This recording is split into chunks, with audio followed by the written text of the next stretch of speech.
sé que mi Cristo vive. En la palabra de Dios, la Biblia, hay un mensaje para ti, para mí y para toda la humanidad, el Evangelio de Jesucristo. Certeza es la razón, la existencia. Certeza es el alfa y omega. Un mensaje para ti. Todas las semanas, en este canal de radiodifusión cristiano, Luz a las Naciones, un estudio expositivo de la palabra de Dios, edificando sobre el verdadero fundamento de los apóstoles y profetas, siendo la principal piedra del ángulo Jesucristo mismo. Que ni lo alto ni profundo. Síguenos en directo o en cualquiera de nuestros canales y recuerda que Dios tiene un mensaje para ti. Que Dios os bendiga y edifique a través de su palabra. Amor de Dios, certeza, yo sé que mi Cristo vive.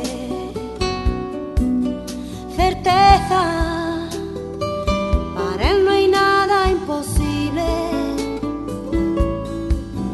Certeza, es la razón, la existencia. Certeza, es el alfa y omega, el amor de Dios. Un placer saludar de nuevo a los oyentes de Radio Luz a las Naciones desde nuestra programación titulada Un mensaje para ti, una emisión, un espacio cristiano donde tratamos de edificar a nuestros oyentes a través de la predicación y del estudio de la palabra de Dios.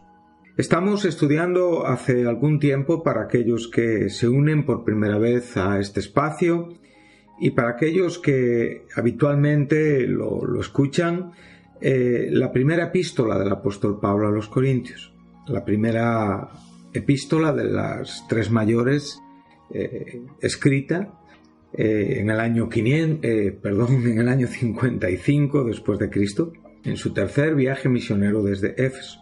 Hemos tratado de extraer el significado de los textos y los contextos en una manera minuciosa, en una manera literal, gramatical y, por supuesto y principalmente, espiritual, bajo la luz del Espíritu Santo. Vamos a iniciar nuestra lectura de hoy para pararnos en el versículo donde lo dejamos en el último programa para poder continuar en el día de hoy.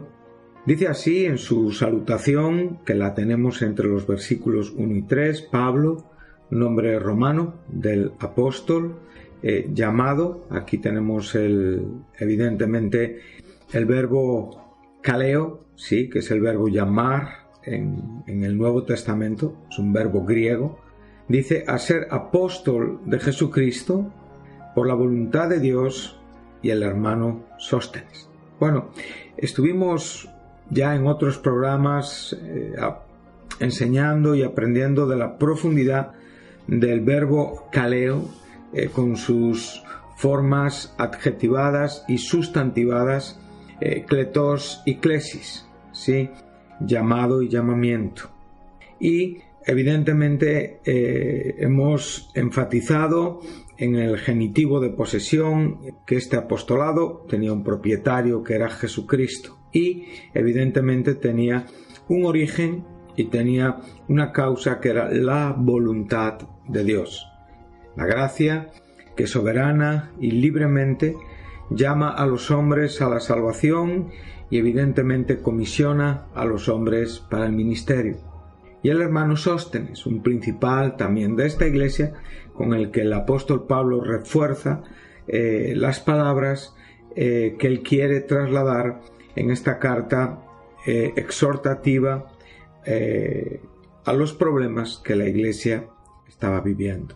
Los destinatarios, la iglesia de Dios que está en Corinto, aquí podemos ver en cierta manera estas dos direcciones en cuanto al término eclesia, que es el término griego para nuestro vocablo iglesia, ¿sí?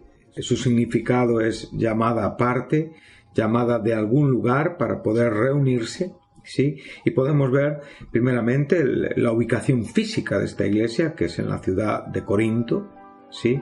Y a la vez también la ubicación espiritual de esta iglesia, que se reconoce por aquellos que han sido bautizados por un espíritu en el cuerpo de Cristo, ¿sí? Aquellos que por el mismo espíritu, el Espíritu Santo, fueron introducidos al cuerpo de Cristo. Primera epístola, el apóstol Pablo a Corintios, capítulo 12, versículo 13. O sea, en esta misma que estamos estudiando viene el versículo del cual les acabo de citar. A los santificados, evidentemente, son estos, aquellos que se ubican espiritualmente en Cristo Jesús, que han sido transformados, que han sido trasladados de un reino de tinieblas al reino de luz.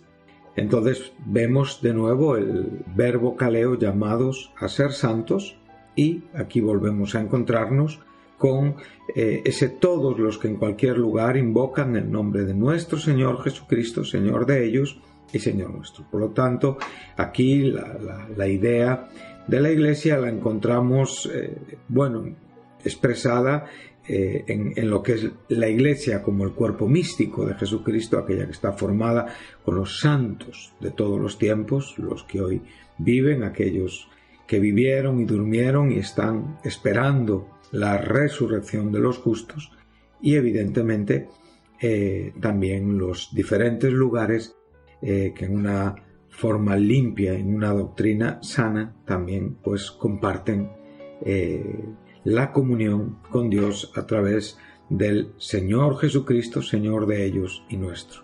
Concluye la salutación pues con el mejor deseo del apóstol: gracia y paz a la Iglesia de Dios, de parte del Dios Padre, de nuestro Padre y del Señor Jesucristo. Ya nos introducimos a la acción de gracias para llevarnos hasta el versículo 9, y ya en el versículo 10, como hemos dicho en otros programas, ya entramos de lleno, ¿sí?, en la razón por la que el apóstol escribe a esta iglesia. Primeramente, fundamenta la autoridad sobre su apostolado, dirige evidentemente su carta a esta iglesia que son los receptores, y les recuerda la gracia recibida y quiénes son en Cristo Jesús para llevar a cabo el comunicado por el cual el apóstol escribe, y que esperamos entrar en sucesivos programas. Entonces él da gracias. Aquí el sujeto principal y activo de estas oraciones es el Dios Padre, que ha bendecido a esta iglesia con su gracia. Siempre recordamos el término charis, que es el término que el Nuevo Testamento usa para la palabra gracia en su principal significado, que está muy relacionado con los términos también del Viejo Testamento, que es el término hebreo chen y el término hebreo yaset, que hablan de gracia y misericordia. Sabemos que esta palabra gracia en el Antiguo Testamento por primera vez la encontramos en el capítulo 6 de Génesis, verso 8, donde claramente nos enseña que un hombre halló gracia ante los ojos de Dios. Entonces, siempre la gracia se define como una simpatía, un favor, una condescendencia, una inclinación de Dios hacia el ser humano, absolutamente fundamentado en la voluntad libre y soberana de Dios, no en el merecimiento que los hombres tienen para ser objetos de su gracia.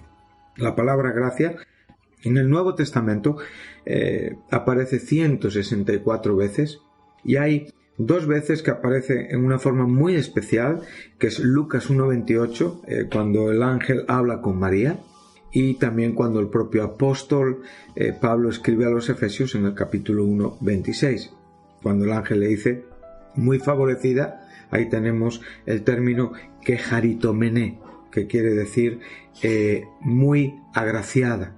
Y en Efesios 1:6 nos encontramos con el término en el cual dice fuimos aceptos en el amado, fuimos agraciados en el amado. Esos dos términos únicamente aparecen en el Nuevo Testamento esas dos veces y expresan en una forma amplia el concepto de la gracia.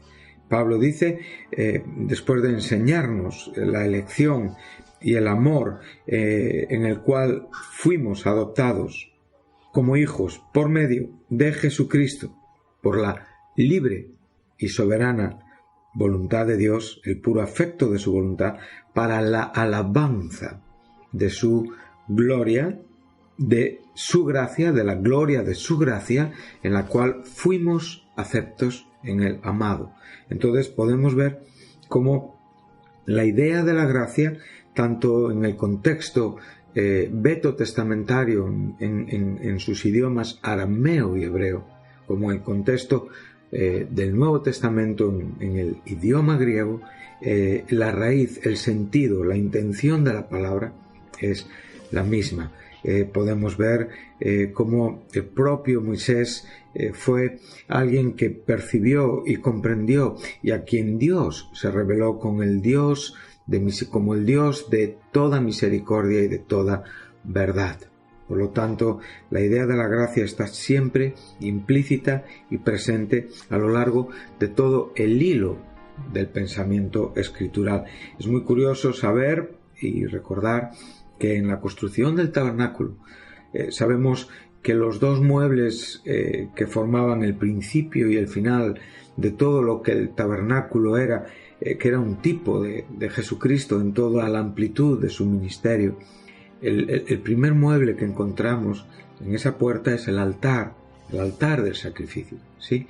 Y el último mueble que encontramos era el que ocupaba el lugar santísimo, esa habitación que únicamente contenía el arca del pacto y el propiciatorio con los dos querubines, y sabemos perfectamente que la altura del propiciatorio y la altura de la rejilla del altar era exactamente la misma. Por lo tanto, la verdad con la que el pecado es tratado tiene la misma envergadura que la propia gracia que perdona el pecado a través del sacrificio. Por lo tanto, el concepto gracia, que hoy no es el programa o el momento, el tiempo para poder explicarlo con más detenimiento, sí lo debemos de tener muy equilibrado en nuestra mente y en nuestro corazón.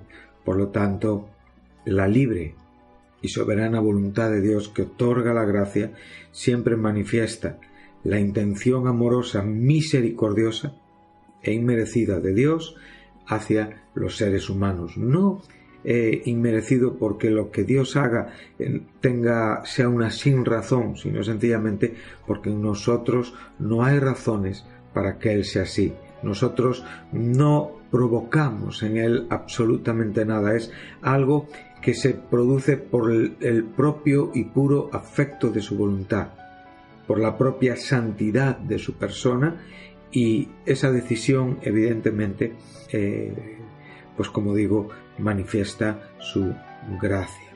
Dice, como estamos viendo en el sujeto claro de todos estos versículos, es el Dios Padre que nos bendice con la gracia de Dios que nos fue dada, Cristo Jesús.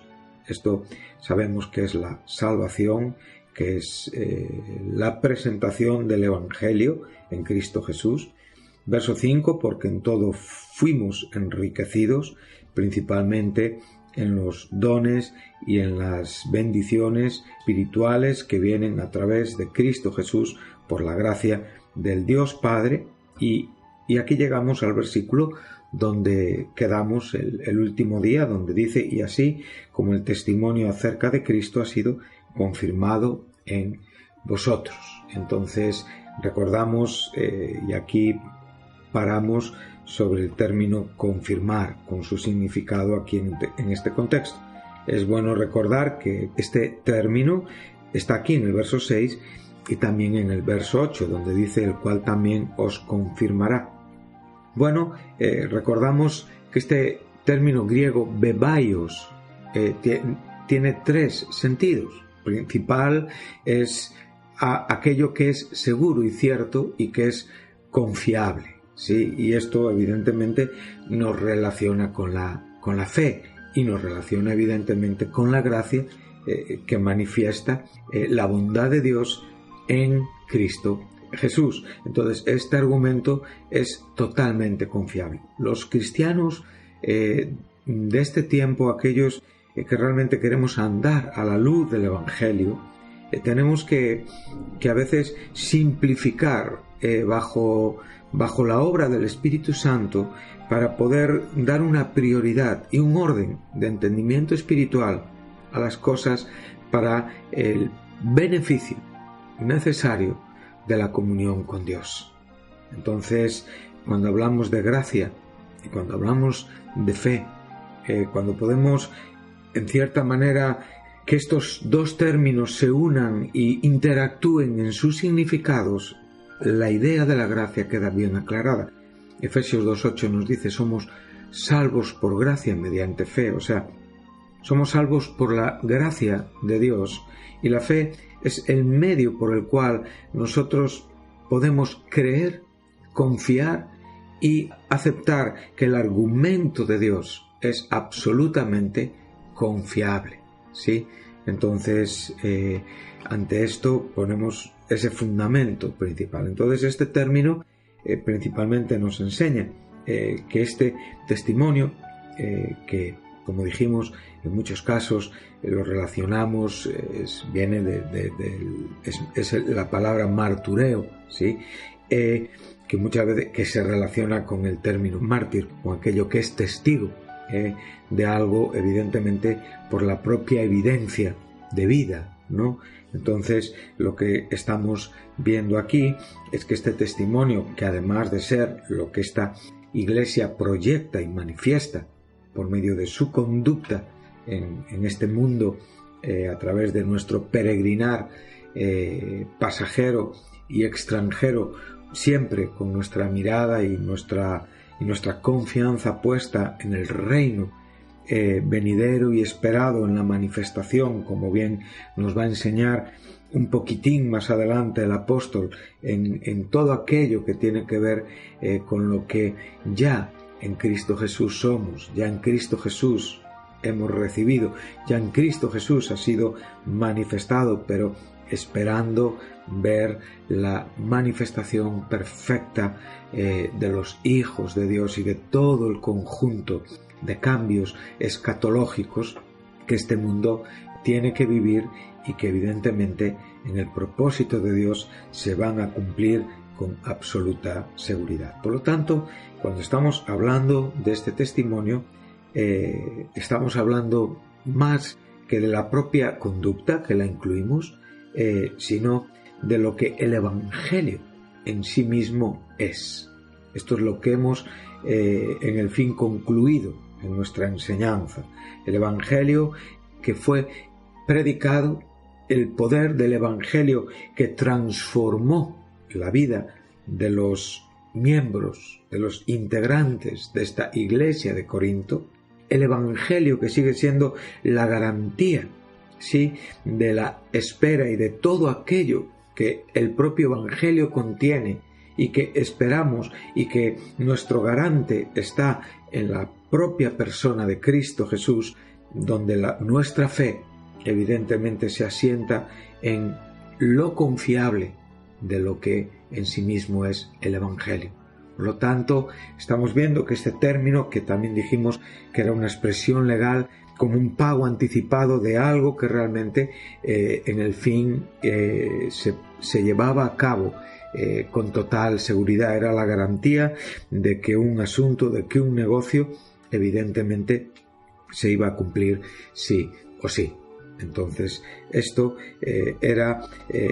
hace del Evangelio un argumento confiable, una seguridad absoluta, una espera en cuanto a que todo lo que esperamos ya ha sido demostrado y ha sido establecido, y esto es algo que tenemos que tener muy claro. No estamos diciendo que el Evangelio se ha expresado por partes, el Evangelio ha sido predicado en su totalidad, pero como bien nos enseña el propio apóstol en su epístola a los Efesios, después de fundamentar en el capítulo 1 todo el asunto de lo que el Evangelio es, entonces dice en él, vosotros, verso 13, habiendo creído la palabra de Dios, el Evangelio de vuestra salvación, y habiendo creído, en este momento fuimos sellados con el Espíritu Santo de la promesa. O sea, esta es la transformación. ¿Sí? Aquí Pablo ya se está refiriendo a los cristianos gentiles, ¿sí? Aquellos que fueron alcanzados por el Evangelio, y este sello es representativo, evidentemente, de la transformación interior. Cuando el hombre nace de nuevo, cuando el hombre es transformado por Jesucristo, es ya un depositario, es un receptor del Espíritu Santo en su corazón. Por lo tanto, esto sucede el día de nuestro nacimiento espiritual. Cristo llena nuestra vida, somos transformados en hijos de Dios, y este Espíritu Santo con el que somos sellados es la garantía, y aquí evidentemente usa el término arras, de nuestra herencia hasta la redención de la posesión adquirida para la alabanza de su gloria. Por lo tanto, estas arras son el argumento seguro de que nuestra herencia está segura y que ya ha sido recibida con total seguridad, pero está a la espera, ¿sí?, de la redención de aquello que ya ha sido comprado por la sangre de Jesucristo en su obra expiatoria y propiciatoria en la cruz del Calvario. Esto es lo que significa el término redención, comprar por un precio. Esta posesión adquirida ha sido comprada por la sangre de Jesucristo. Qué bonito cuando nos dice el apóstol Pedro en su primera epístola que no hemos sido rescatados de nuestra vana manera de vivir con cosas corruptibles como oro o plata, sino con la sangre preciosa de nuestro Señor Jesucristo. Sí, esto es lo que nos está diciendo evidentemente también aquí el apóstol Pablo, ¿sí? Esa transformación, el ser depositarios del Espíritu Santo en nuestros corazones, es la garantía de nuestra herencia segura, porque esta herencia evidentemente ha sido redimida y ha sido adquirida por la obra de Cristo en la cruz del Calvario para la alabanza de su gloria, la alabanza de la gloria, de la gracia del Dios Padre que nos bendijo y nos hizo aceptos en Cristo Jesús. Por lo tanto, lo que aquí Pablo le está diciendo a los corintios es que esta garantía ya está absolutamente segura en sus experiencias cristianas, y evidentemente esta garantía es el Evangelio que el apóstol les ha predicado.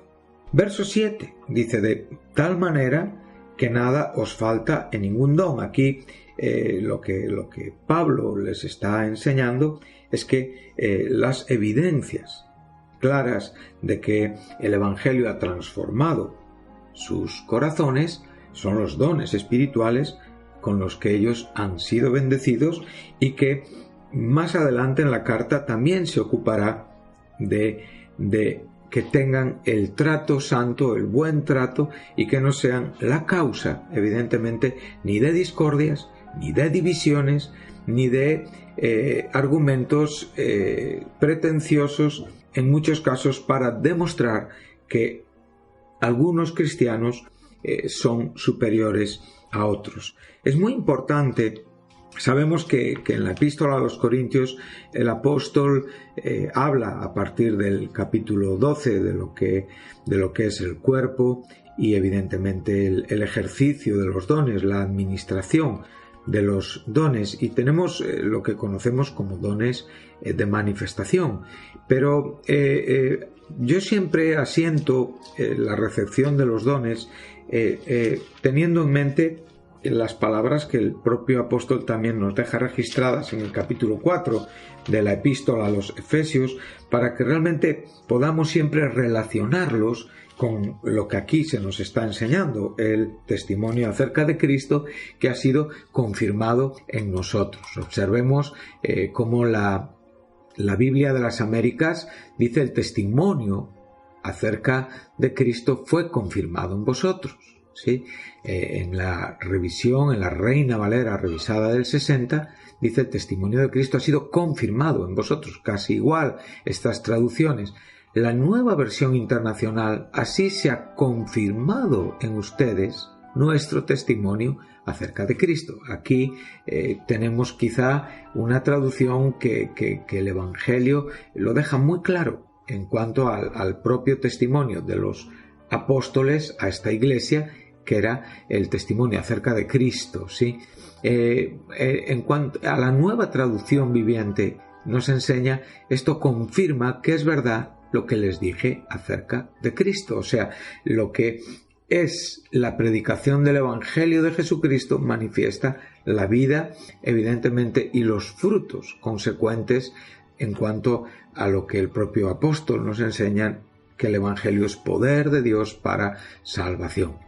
Y entonces aquí es cuando ya les dice en el verso 7, dice: de manera, la Biblia de las Américas nos dice así, que nada os falta en ningún don. La revisión del 60 es casi idéntica, de tal manera, o sea, esa expresión de tal manera, pues nos introduce a la envergadura y al énfasis, evidentemente, que la propia frase anterior es la causante de los dones que han recibido. O sea, lo que no les falta en ningún don es como consecuencia del testimonio acerca de Cristo que ha sido confirmado en ellos. Entonces, la Nueva Versión Internacional: de este modo no les falta ningún don de Dios. Ahora tienen todos los dones espirituales que necesitan, Nueva Traducción Viviente, y la Biblia de Jerusalén Latina, de tal manera que nada os falta en ningún don. Bueno, la palabra don, que es nuestro término del Nuevo Testamento, carisma, viene evidentemente de la palabra gracia, charis, ¿sí?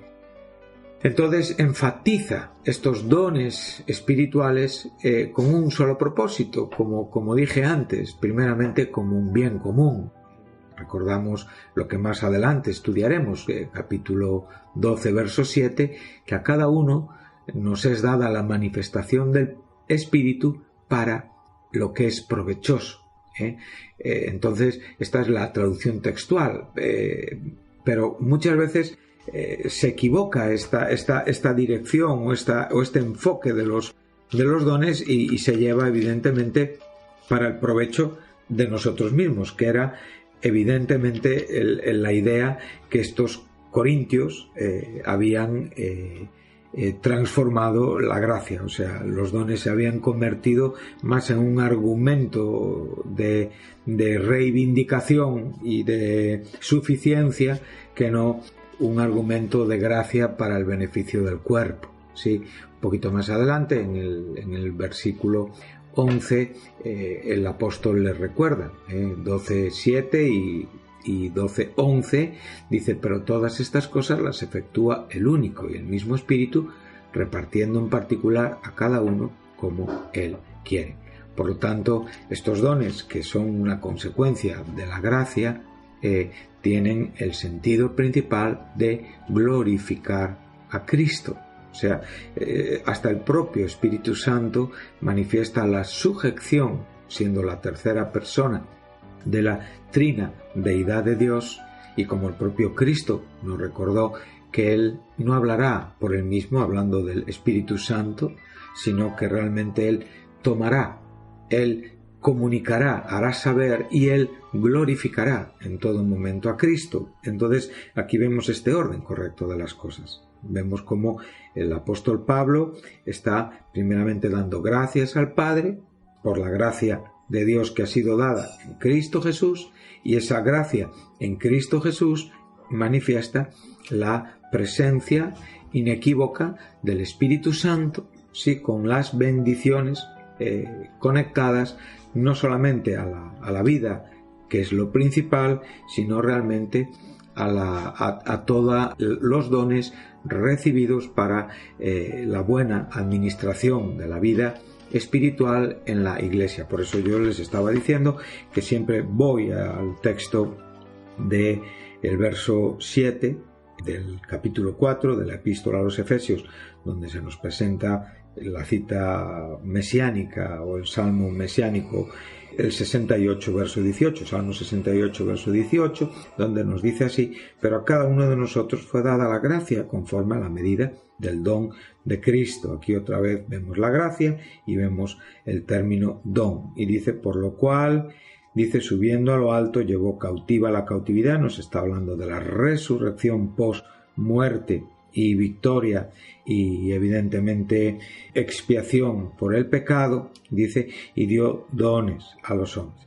Entonces, después de dar una breve explicación, damos un pequeño saltito al verso 11, dice, en esto nos viene diciendo, y eso de que subió, sino que también descendió a las partes más bajas de la tierra. No es este el momento de explicar este versículo. El que descendió es el mismo que también subió por encima de todos los cielos para llenarlo todo. Evidentemente, recordamos que fuimos bendecidos en los lugares celestiales por el Padre en Cristo Jesús, en esos epiuráneos, ¿sí? Y Cristo, una vez que llevó a cabo su obra por nosotros después de haberse humanizado, claramente nos enseña que Él murió, que descendió a los lugares profundos. De esto también nos habla Pedro, dice, y evidentemente resucitó, ascendió, y Él hoy evidentemente purificó, como dice Hebreos, el cielo mismo. Él ha llenado el cielo, Él está sentado a la diestra de la majestad en las alturas, y evidentemente está constituido como la cabeza de esta iglesia, como la cabeza de este cuerpo, como el Señor. Y dice el verso 11, y Él mismo constituyó a unos apóstoles, a otros profetas, a otros evangelistas, a otros pastores y a otros maestros, con el fin de perfeccionar a los santos para la obra del ministerio, para la edificación del cuerpo de Cristo. Por lo tanto, aquí tenemos un texto perfectamente adaptable, útil para lo que hoy estamos explicando, para realmente ver sobre qué se fundamenta esta gracia y estas gracias, estos dones que evidentemente hemos recibido, estos carismas, perdón. Entonces tienen la intención de glorificar a Cristo. El Espíritu Santo glorifica a Cristo.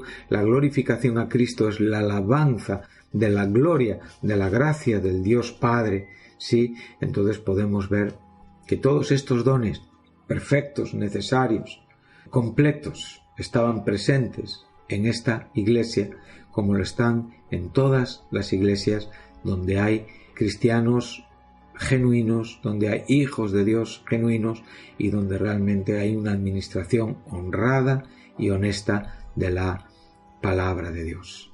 Entonces, claramente Dios ha provisto, sí, como bien nos enseña aquí, abundantemente. Con esto ya vamos a dejar el estudio de hoy. Dice que nada os falta en ningún don. Aquí la palabra falta evidentemente tiene un énfasis fuerte, hablando de que realmente nada, la palabra, nada es la que se conecta con falta, en un énfasis fuerte, tratando de recordarnos que nada nos falta mientras esperamos esta manifestación. Nada falta al pueblo de Dios durante el tiempo entre las dos venidas de Cristo y a través del ministerio del Espíritu Santo. Bueno, en el próximo programa, y siempre tienen que permitirme hacer una ley de repaso que siempre nos llevará unos minutos. Es la 7ª ley de la enseñanza para seguir avanzando a través de nuestro estudio del apóstol Pablo en su primera carta a los Corintios. Bueno, pues nada más, que Dios les bendiga y recordamos el testimonio de Cristo acerca de Cristo ha sido confirmado en nosotros de tal manera que nada nos falta en ningún don. Que Dios les bendiga y hasta la semana que viene.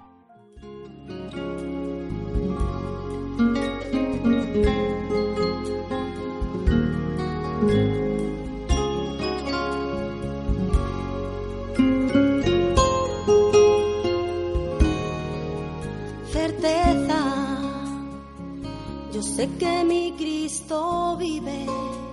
Hasta aquí nuestro programa de hoy, un mensaje para ti. Si te gustó, si estás interesado en conocer más a Dios y saber más de su palabra, llámanos.